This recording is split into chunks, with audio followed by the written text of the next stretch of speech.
just did not care. I did not care one bit. Oh God, that's bad. Do I think this book belongs in the book bowl?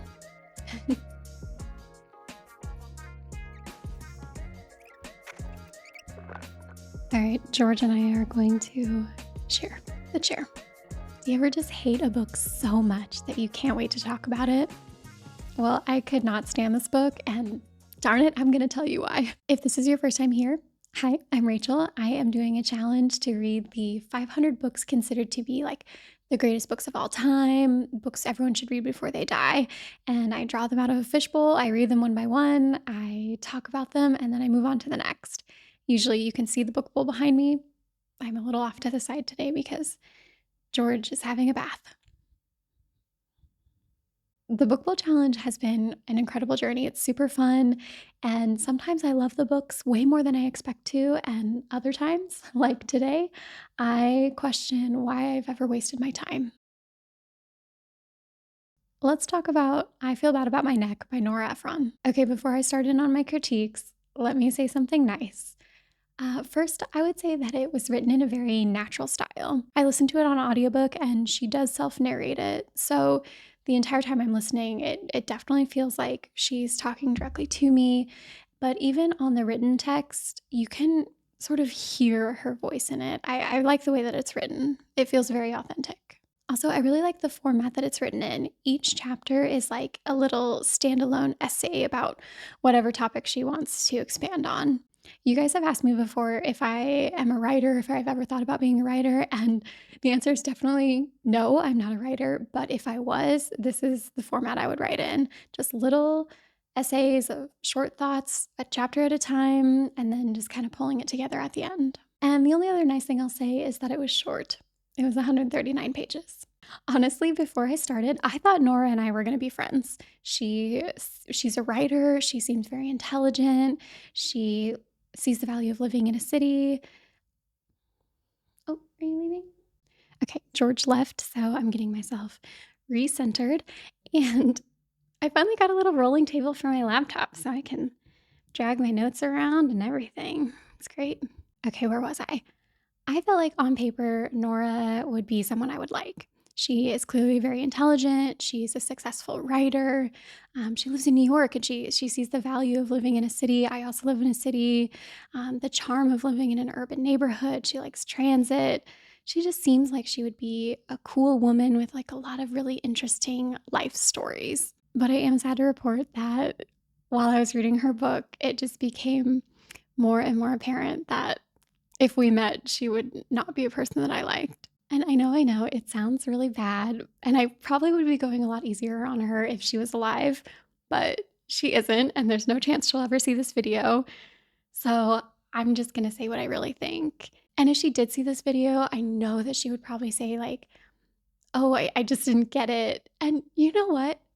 She's right. I didn't get it.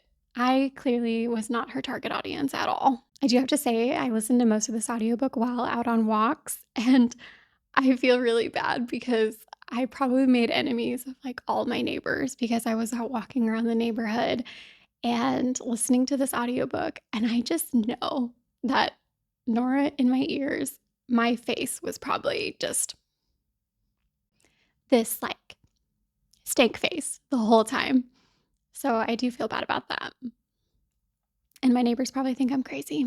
Listening to her book felt exactly like it would feel if Peter and I were out to brunch and we were sitting and enjoying our nice brunch on a Saturday morning, but the next table over was like a group of like 5 or 6 middle-aged white suburban women, and they were just gossiping and complaining about their lives, and to the point so loudly that Peter and I stopped talking to each other and we just started eavesdropping on their brunch and then like making faces at each other so that we would know that we needed to debrief it later. That's what listening to this book felt like. I felt like I was eavesdropping on some privileged older woman's brunch. I really want to give you guys some examples so you guys don't think I'm just making all of this up and maybe feel a little validated that my critiques are, there's something behind the critiques. So let's just do it. The book's really short. Let's just go chapter by chapter and talk about what this memoir was about. Okay, let me pull it up. I Feel Bad About My Neck. This was the title of the book, title of the first chapter as well. Overall, this chapter is extremely self deprecating. The entire message is that aging is bad and you should want to fix things, everything, your body. I hate my purse. I actually thought we were becoming friends in this chapter because she talks about how her friends were all buying Kelly bags and Birkin bags, and she was just, so over the trends of like designer purses and what makes a purse good. And she was talking about how the purse she prefers to carry is this little novelty purse that she purchased at the New York Transit Museum gift shop. And I thought, okay, maybe this woman is cool because I have been to that museum. It's great. I love transit. I love gaudy novelty purses as well. So I really thought that we were becoming friends. But as she was comparing herself to her friends with like their Birkins and their Kellys, I kept thinking like it was like a foreboding for the rest of the book. I was like, oh no, clearly Nora and I are in very different tax brackets and with the friends and the people she hangs out with. Serial monogamy. Okay, this was the cookbook chapter, and she's talking about cooking and having dinner parties. Basically, what I got out of this chapter is that she spends a lot of time and energy comparing herself to others. The entire first half, she's talking about making the most complex and marvelous dishes for her dinner parties, just to impress people. And then in the second half, she gets served a very simple and down to earth meal at a friend's house, and it completely shakes her entire worldview of what makes for an impressive dinner party. And that sounds better on paper, sure, like, that she really enjoyed the simple meal, but what I took from it was that she was comparing herself to others in the first half, and she was continuing to compare herself to others in the second half, although it was just a different person and a different style that she was comparing herself against. On maintenance, this was easily my least favorite chapter, and she divides it into some different sections. There's hair, nails, unwanted hair, exercise, and skin. And so basically, she's talking about the cost of money and the cost of energy of maintaining your appearance. Clearly places a lot of value on her appearance. She thinks that other women should place value on their appearance. But the way she wraps up this chapter is easily the worst part of maybe the entire book. She describes walking past a homeless woman, and she's observing this woman, and she notices that her hair is gray and shabby and ratty, and that she kind of looks old and she has a little bit of a pudgy belly. And it occurs to her as she watches this bag lady, this homeless woman, that that's exactly what she would look like if she didn't spend all this time and money on her appearance. And the way she describes it, it's like the most horrific discovery that she could ever made, that she would be a bag lady. She would look like a homeless woman, and that's just the worst possible thing that could ever happen to her. Yeah, it was bad. Blind as a bat. This entire chapter was basically just about how over time she was not able to read things as well anymore without her glasses. Not the worst chapter. In fact, there was this little nice section about the merits and joys of reading. So I'll give credit where credit is due. Parenting. Okay, so first things first, again, I'm not the target audience here. I'm child free by choice. So I knew that this chapter was not going to be the one to resonate with me. Basically, she's just describing how parenting is really different now than it used to be. Frustrations with when your kids kind of grow up and turn out to be different people than the person that you tried to mold them into being, which, again, I'm not a parent. I don't know if that outlook is problematic or not, but that's what she's talking about. Um, Oh, but there is this one part here that I just felt like was really out of touch. Maybe this kind of be a good example. So she's trying to figure out what to do with her kid's room after they fly the nest and grow up and leave the house. And the three options she's considering that people often do with their extra bedroom is turn it into a den, a gym, or a guest room. But here's Nora's problem. She already has all three of those in her house. So she ends up turning the room into a room specifically to wrap Christmas presents. Yeah, different tax bracket. Moving on. So this is her describing her, she falls in love with her building and she moves into this 8-bedroom condo in a luxury building in New York City called the Apthorpe. And oh gosh, she describes the absolute devastation that she felt when New York law changed. And now anyone who spent less than $2,500 a month and makes more than $250,000 a year in salary, they were removed from rent stabilization, and that applied to her. So her rent was no longer stabilized at, never mentions what she paid, but it was under $2,500 for an 8-bedroom condo in New York City with a doorman named the Apthorpe. We should Google this building. So her rent increased, and it was so sad she ended up having to move. JFK, this is a weird chapter. She's mostly just describing her time as an intern for JFK's White House. And she kind of has some minor complaints about the job itself, mostly about not having a place to sit. But she has this weird takeaway where she realizes that she was probably the only young woman working in the JFK White House that he didn't make a pass at. And she jokes that this is either due to her hair, her wardrobe, or being Jewish, or the fact that he knew that she probably wouldn't be able to be discreet. So it's kind of a weird tone, almost like she wishes he had made a pass at her. Yeah, it was a weird chapter. And if it couldn't get any weirder, the next chapter is Me and Bill. And she never gives Bill a last name, but it's clear and obvious that she's talking about Bill Clinton. And she explains that she originally loved him, but then they had some differences, and then she didn't love him anymore. It's metaphorical. It's not about real love. She mentions that he doesn't even know she exists, that kind of thing. So it's just her reading about him, watching him on TV. She thought she loved him so much, but then it turns out they had differing opinions on certain things. She fell out of love with him. It was strange. Where I live, I have to say that this chapter is probably the only time in the entire book that I agreed with her. She's talking about living in New York City and how marvelous it is to live in a city. And I also live in a city in an urban downtown neighborhood. And what I really liked is she was talking about how people leave the city and go to like small towns for this sense of community and this sense of like a small neighborhood. But she found that in New York City, and you do find that in New York City, these like charming little pockets of neighborhoods, and you make community with the people in your building, and it really feels like a small town. And I could not agree more. I have experienced the exact same thing. I've lived in a small town, I've lived in a city, and I just think she is spot on with that. I feel so much more sense of community living in a city than I ever did in a small town. The story of my life in 3,500 words or less. This chapter, trigger warning, she's mostly just talking about her weight.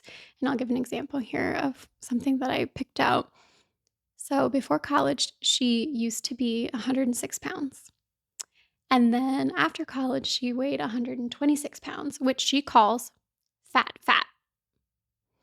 And what's worse was that she came back and she was fatter than a friend who she had thought of as the fat friend. So she got her weight down, and she was like acting like she got her weight down to spite that friend. It was not a good chapter, not a good outlook. I get that this book was written in the early 2000s, and even being written in the early 2000s, she's remembering back to a time much earlier than that even, and standards for women was very, very different. But I have to critique how I'm reading and feeling about it today, which I think is only fair. And that is just rough. And it's just so weird to get a glimpse back into that where those 20 pounds were the make or break of her value and how she saw herself, and how horrible it is that she saw her friends that way. The fat friend. The lost strudel. This was another really interesting inclusion in the book. On the surface, it's a chapter about having this dish, like a food dish, that you love so much. And then it disappears, like the restaurant discontinues it, or maybe it closed down. One reason or another, this dish disappears. And then from that point on, you are on a mission to find this dish, whoever will make it, what restaurants have it. And then when you finally do find it, is it as good as you remember? If I was in the mood for it, I bet I could make you some, like, really good metaphors for life out of this, but, combined with the rest of the book, I'm not in the mood. But it could be interesting. There's potential here. On Rapture, she might have been winning me back again with this chapter. She talks about being entranced by a book, what books she's read at various points in her life, and what else was going on in her life during that time that she was reading the book. And I think a lot of us readers can empathize and understand what she's talking about there.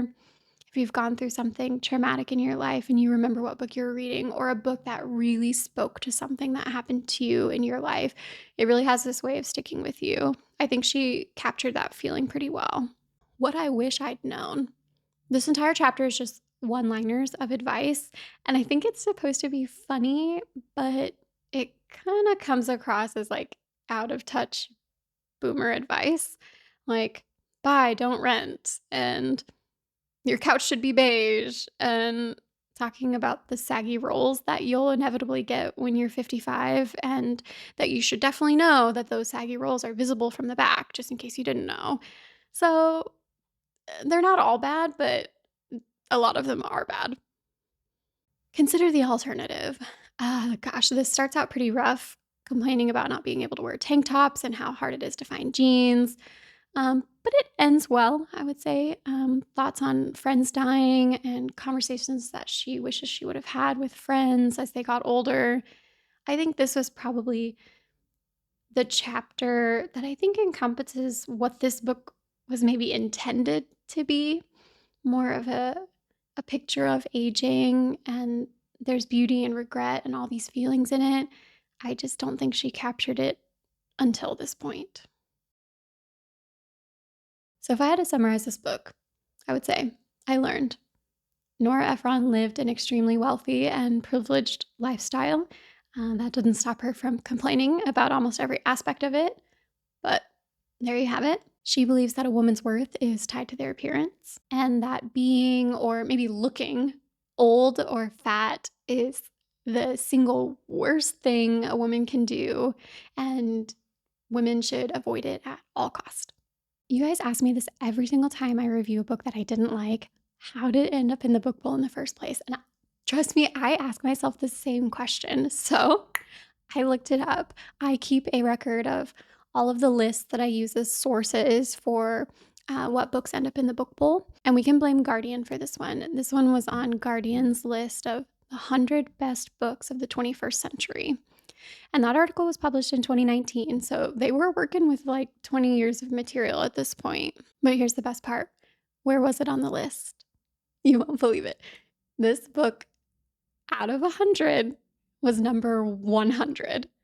So had Guardian picked one book that they thought was better than this one, I would have been spared from Nora Ephron's privileged ranting and complaining. Do I think this book belongs in the book bowl? Clearly, if you've made it to this point in the video, I think it's pretty obvious that no, I don't. But I want to give you some more solid reasons why I don't think it belongs there rather than just complaining about her and the book. So, first of all, I feel like the target audience is very narrow. And I'm not saying that a book doesn't have to have a target audience, because I think a lot of them do. And there's pretty wide variety of target audiences in the book bowl. But I do feel like this one, the target audience is so narrow that there is just such a small amount of people that this book is appealing to and speaking to. And if we're talking about books that everyone should read before they die, does it fit that definition?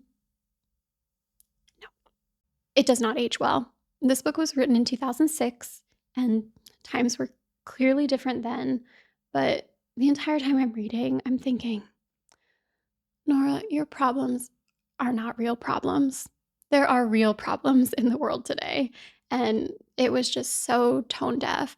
And honestly, as I'm thinking about reading this book now in 2025 and how poorly it aged, imagine reading it another decade from now, or 20 years from now, or 50 years from now. The books that are in the book bowl should be able to withstand the test of time to some extent. And lastly, I would say in general, it just lacks substance. When I think about a book bowl memoir, specifically, an outstanding memoir that everyone should read, I keep thinking about whoever wrote this memoir should be inspirational. They should have gone through something or done something in their life that people want to read about. And I know, God, that sounds really harsh, but in 20 years, will people remember Nora Ephron and her complaints about aging and living a privileged life in New York City? I just don't think so. I'm already barely caring. And I sort of knew who she was, but oh God, that's bad. You definitely don't have to know who the author is before you read their memoir, but at the very least, when you finish reading the memoir, you should somewhat care about their life. And I just have to say, I'm so sorry, Nora. I just did not care. I did not care one bit.